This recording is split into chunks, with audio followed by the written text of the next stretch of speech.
Festival के समय बहुत ज़्यादा पैसा वगैरह हम खर्च करते हैं, उस पैसे को, उस बजट को अपने आसपास किसी गरीब बस्ती में जाके गरीबों के बच्चों के साथ थोड़ा सा अगर आप वहाँ जाकर भी थोड़ा दिखाएं, उनको समझाएं कि सोशल डिस्टेंसिंग भी करें और मास्क भी पहनाएं, इस तरह की चीज़ें भी बांट के आएँ, और कुछ मिठाई है, कपड़े हैं तो उन गरीबों के बीच में बांट आएँ। उनको ऐसे काम में मत खर्च करिए जो शायद आपके प्राणों को भी जो है खतरे में डाल सकता है।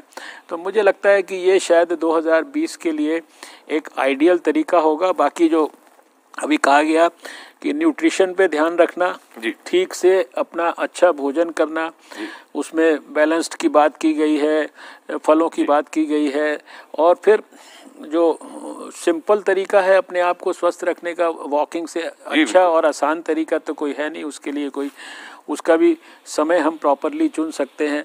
और ख़ासकर अगर पॉल्यूटेड एटमॉस्फेयर है तो थोड़ा मास्क लगाना चाहे तो मास्क भी उस समय लगा सकते हैं, डिपेंडिंग अपॉन द सिचुएशन। तो यही बेसिकली एक्सरसाइजेज हैं। जितना खुशी आपको अपने घर के लोगों के साथ फेस्टिवल को मनाने में मिलेगी, और उसमें अभी डॉक्टर निमेश देसाई ने बड़ी महत्वपूर्ण बात का ध्यान दिलाया कि आपस में हम जब इकट्ठे होते हैं तो फिर सारे लोग मास्क उतार के एक साथ खाना खाते हैं, वो भी थोड़ा रिस्की है। इस समय डाइनिंग टेबल के ऊपर एक साथ सबका मास्क उतार के खाना खाना, ये भी रिस्की है। तो फेस्टिवल में इन सब बातों का भी ध्यान करें। अभी सिर्फ चैलेंज ये है कि ये ट्रांसमिशन हम कट कैसे करें। ट्रांसमिशन कट करने के लिए यही बैरियर है। अगर इस बैरियर का इस्तेमाल सब लोग कर लें, एक महीना ठीक से कर लें, मैं समझता हूँ बहुत सिग्निफिकेंटली जो है ये ट्रांसमिशन हमारा जो है कम हो जाएगा। अभी सर्दी का मौसम है जी, और इतने सालों का हमारा अनुभव है कि नवंबर दिसंबर में दिल्ली में जैसे खासकर पॉल्यूशन लेवल एनसीआर वगैरह में बढ़ जाते हैं, वो इस साल भी बढ़े हुए हैं जी। जो भी उसके मूल कारण है उसके ऊपर मैं विश्लेषण नहीं करता वो कारण काफ़ी हद तक बने हुए हैं, उनमें सुधार नहीं हो पा रहा है, लेकिन उसको भी अगर मद्देनज़र रखें तो उस पॉल्यूशन से भी अपने आप को बचाने के लिए ये मास्क जो है एक बड़ा टूल है। जब कोविड नहीं आया था तब भी लोग मास्क लगाते थे ना, पॉल्यूशन जब बढ़ जाता था।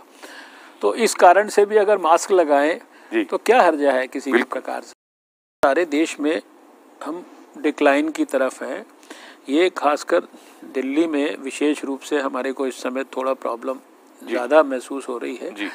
इसके ऊपर जब दिल्ली में पहले भी स्थिति बिगड़ी थी, आपको याद है कुछ महीने पहले, तो प्रधानमंत्री जी ने एक मीटिंग में होम मिनिस्टर को भी कहा और स्वास्थ्य मंत्री को भी कहा, और हम लोगों ने दिल्ली के लोगों की पूरी मदद करके दिल्ली में 5-6 हज़ार टेस्ट होते थे, 20-22 हज़ार रोज़ टेस्ट तक उस लेवल को लेके गए, सारी फैसिलिटीज़ को और स्ट्रेंथन किया, पूरा सपोर्ट किया। सब तरीके के इक्विपमेंट्स के साथ साथ जो है वेंटिलेटर्स और दूसरे पीपी किट्स और N95 मास्क, दवाई, हर चीज़ इंक्लूडिंग फाइनेंशियल सपोर्ट, ये सब कुछ हमने किया है।